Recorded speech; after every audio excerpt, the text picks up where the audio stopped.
Breathe, baby.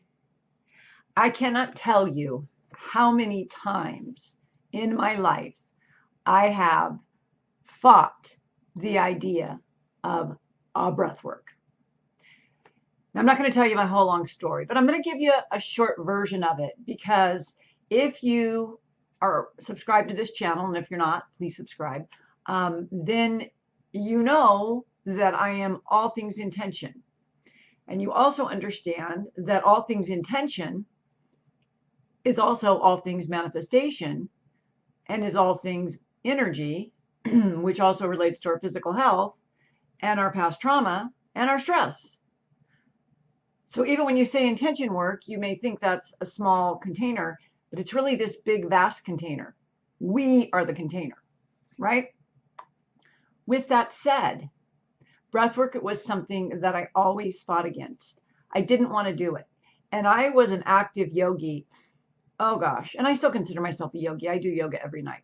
But I was an active in the studio 5 to 6 days a week. I would say for probably pre-COVID, about 7 years. 15 years before that, I was twice a week going to the yoga studio. But I was in graduate school. I had 2 careers. I had 4 kids. So twice a week. But I was still, so you could say for over 20 years, 23 years, I was very active in yoga, especially the last several years of it. I'm telling you that to tell you, not to impress you that I can do a baby back bend, but instead to share with you, if you're anything like me, and if you've done yoga, the breathwork part bored me. Like, come on, let me do a crow. Let me do a headstand. Let me do a warrior pose. I don't want to breathe. And I want you to think about the irony of that. I just told you the container, we are the container, which includes our minds, our energy, and our physical bodies, mind, body, spirit. What do you think is the one thing that knits it all together? It's breath. People with dysregulated nervous systems aren't very good breathers. And here's why. When we're young, I mean, I'm talking about, I don't know, do they still slap babies on the back to get them to breathe? Maybe. But the point being that when you're brand new in this planet, your first gasp for air, okay? And it's often traumatic. I mean, coming down the womb and all of that, that can be very traumatic. C-sections, being breech, forceps, God forbid, but all of these things can be traumatic. And as we grow up, don't do that. A smack on the hand. No, no, no, no. A hot stove. Falling down. Falling off the couch. All of these things, when we're just little tiny, make us, or we gasp. And those many, many upsets, many a lot and many small, may not seem like trauma, but they cause us to gasp. And when we gasp, if that emotion isn't processed, we now know. They have been teaching this for millennium in the East. Chinese medicine, Ayurvedic medicine, so Hindus and Buddhists, breath is everything. But in the West, not so much until lately. And when I say lately, I mean literally the last 50 years. It's not been a thing. And in fact, one thing I want to give a shout out to is holotropic breath. And you can do a Google on that. I will in the future, I plan on doing some kind of breathwork class, and it will probably be free. So follow me on Facebook, because that's where I always announce, or be on my email list. If you go to tamaradorris.com, make sure you fill out the little box for whatever free thing I offer, so that you'll be on my email list, so that you'll be notified. Because I think breathwork is so important that I don't want to even make people pay for it. I mean, unless you're in my coaching program and you want to go deeper and deeper. All that said, I don't anticipate I'll ever teach holotropic breathwork, because it takes a very, very trained individual that I am not, and I don't intend on being. I just want to be a good breather, and I want my clients to be good breathers, and my readers and my viewers. So what is holotropic breath? It was invented. What is his name? I think his last name is Grov or Dr. Grov. It starts with a G. Anyway, if you look up holotropic breathing, you'll find him.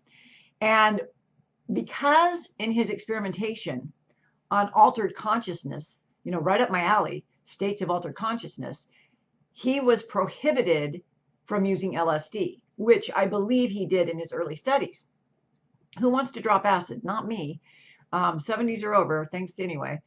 But he discovered that through this breath called holotropic breathing, that the person, the breather, can reach that same state of consciousness, which is really trippy when you think about it. And holotropic breathing is not easy, and it's not a 10-minute breath work thing. It is usually 3 to 4 hours, and it is as intense as giving birth.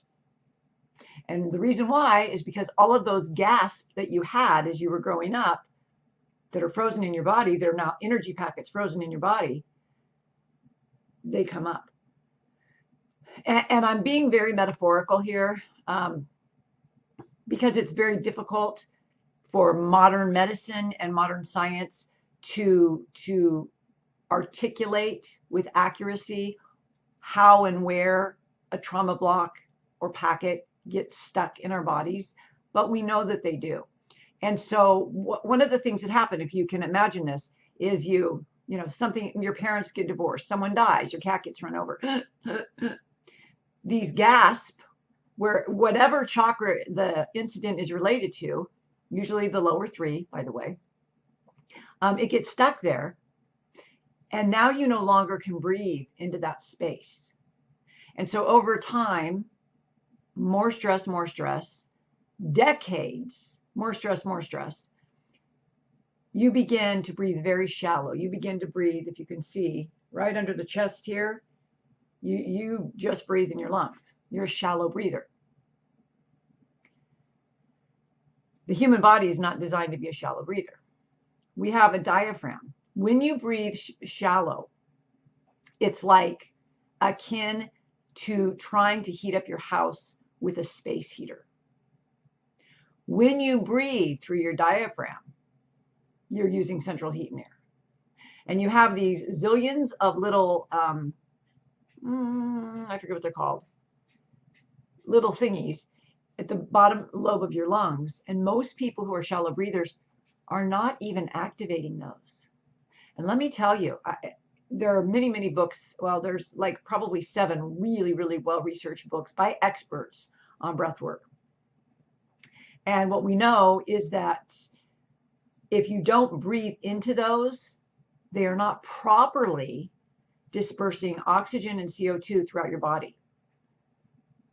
And some of the experts go so far as to say that a lot of our diseases, we know a lot of diseases caused by dehydration and oxygenation.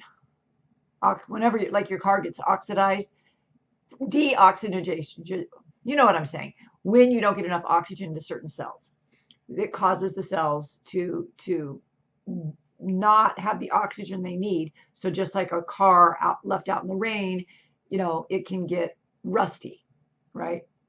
Oxidization. I think that's what it's called. Anyway, so, we know all that. And we know another thing we know is that 100% of all diseases, if not directly attributed to stress, are absolutely contributed to by stress. So when you take all that up and you wrap it in a ball, we understand there's a definite correlation between proper breathing and health. And I take it further because my thing is intention. So I want to take it to the intention aspect. So when we have these traumas in our body, this deep breath work I'm talking about, like holotropic breathing, can absolutely, in one session, but remember it's 3 to 4 hours, bring it out.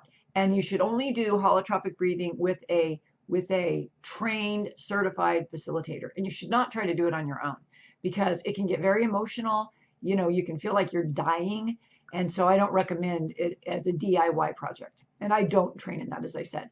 But you can skip that if you feel so called and just start doing conscious breathing. One of the things I added on for all of my clients, I do a Friday, like it's like a trauma release, and we do probably all the time we do EFT and we get the trauma out. But I'm adding once a month, I'm going to add in a breath work. And I in my book, Mind Over Matter, which is really when I had my breathing breakthrough, I have a whole section on breath work. And I even had a free book resource page where I gave breathing demonstrations. And all the hundreds, if not thousands of people that visited that website for the free book resources, who read the book and then who went to the website, do you know how many views in comparison to how many views were on the page? How many views viewed the breathing, I think there's 2 breathing videos? Not very many. Because they get on there and they're like, they did the EFT, they listened to the training, whatever free stuff I had up there, and then they did the breath work and they're like, nah. Why? Because we don't want to breathe. Now, I want to ask you something. Riddle me this, Batman. Why is the one thing that is the difference between our existence and our non-existence our breath? Something that we avoid. And we breathe so shallowly, or we mouth breathe. I'm a big fan of using mouth tape. If you snore, or if you wake up with a dry mouth, put tape.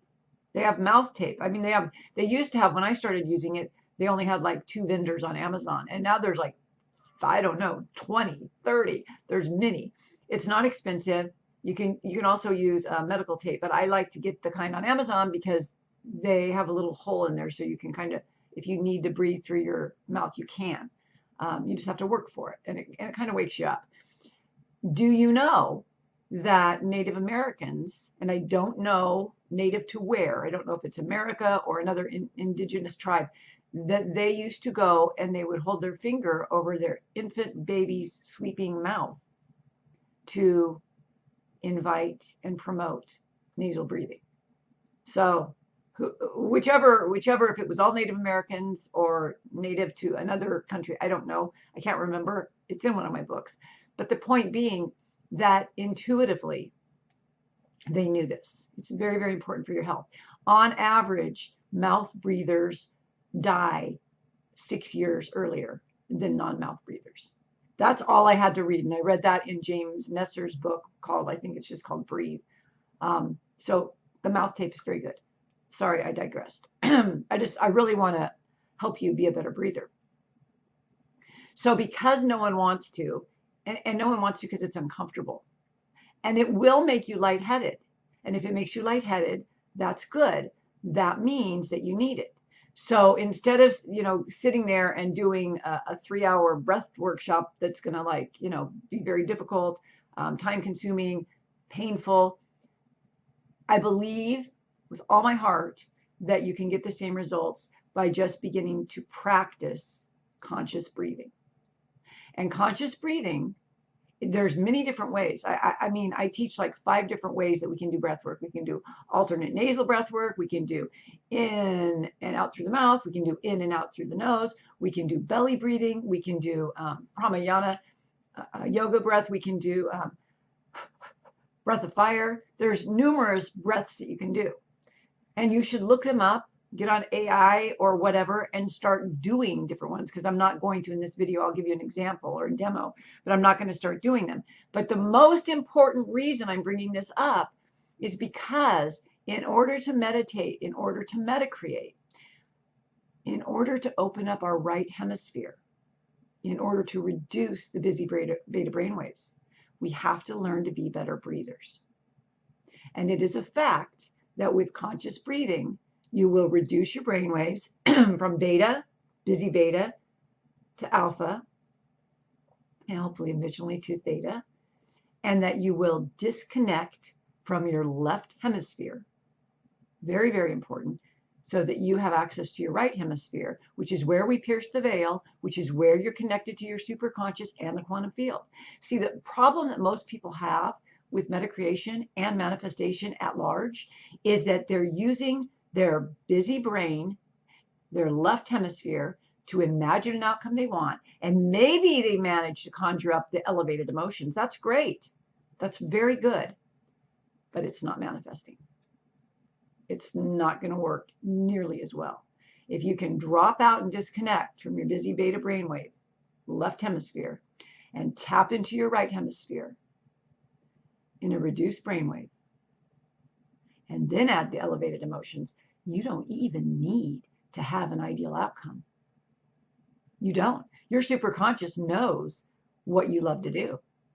It knows. You want to capture the feelings of freedom. You don't have to sit there and say, I am wealthy, I am wealthy, I am abundant. You don't have to visualize a pile of money. All you have to do is get to that space and feel the beautiful peace of prosperity. And if you've taken any of my workshops, you know that you can just make a little image, a little icon or emblem that represents what your left brain wants. Like in my left brain, I want to have a multi-million-dollar business. I want to have a best-selling book. I want to have, clients that love me. I know what all that is in my left brain. So with my right brain, I draw a leaf. And that leaf represents all of those things. Now, after consciously breathing and going into that space, I imagine that leaf. And I conjure up the feelings of having all the stuff I know I said I wanted. But mostly the focus is on feeling free, feeling love, right? Or whatever it is you want. And the superconscious is no dummy. The superconscious is your highest state of mind. Okay, so I'm going to give you one breath here. And this is not the one I just did with my clients, because this is one that is just for anybody, anywhere. Breathe in through your nose for a count of 5. Hold it for a count of 5. And exhale for a count of 5. And you can do this all through your nose. You can also do it with the exhalation through your mouth. The idea, and the most important thing, is you're never inhaling through your mouth. That's where the problem started, when you gasped and you just never stop breathing through your mouth, depending on how dysregulated your breath is and your nervous system. So I will do an example, and I'll use my fingers to count so you can follow along. Okay, are you ready? I want you to do this with me. We're breathing in.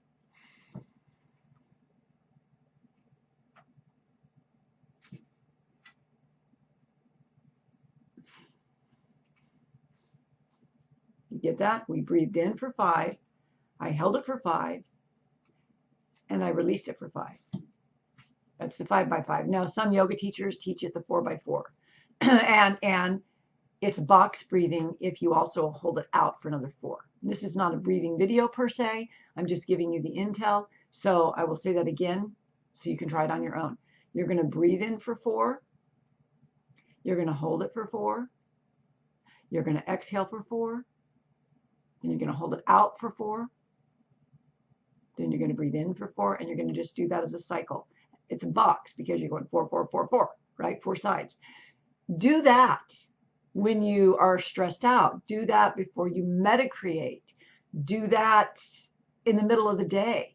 And just that alone, here's what it does. It brings you back in your body. I already told you about your brain waves being reduced and getting in your right hemisphere, but it brings you back into your body. And as you begin to bring oxygen in through your body, it starts to dislodge the trauma that has been starved of oxygen for who knows how many decades. Now, one thing I forgot to mention is when you breathe in all the way down to your belly. Remember the analogy I just gave you about a space heater? You don't want it to be a space heater breath. You want it to go all the way into your belly. And the best way to do this is to breathe like a baby. Lay down flat on your back. Put your hands on your belly, and when you inhale, if your belly doesn't rise, you are not belly breathing. So work with this 4 by 4 breath, the box breath. I think that's the very easiest, and it's very common in the yoga community. But I really encourage you to adapt that. And I hope this helps, and I hope you don't just slide by and say, yeah, whatever, I'll do it later, because breath, it's no joke. It is the one thing that you cannot do without. You can do without food, and you can do without water. You can do without your ex-boyfriend, but you cannot do without breath. Okay, have a beautiful day. Thanks for watching.